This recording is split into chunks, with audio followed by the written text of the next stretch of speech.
How to view total call time in the current period or lifetime on the iPhone 16 series. First, let's return back to the home screen by swiping up at the bottom of the screen. Now from the home screen, tap on Settings.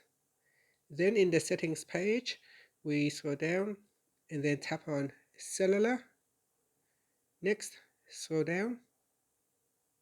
Then in the call time section, you will be able to view the current period.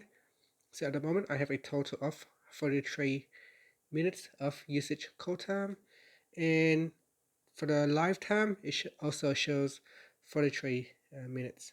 And that is how you can view the total call time in the current period in lifetime. And that's it. After, you can tap on the back key or swipe up to return back to the home screen. Now, if you want to view the call time for each of the calls, you can tap on the phone application, then tap on Recent, and in here you can tap on the information button, and here it will give you the total call time for each of the call.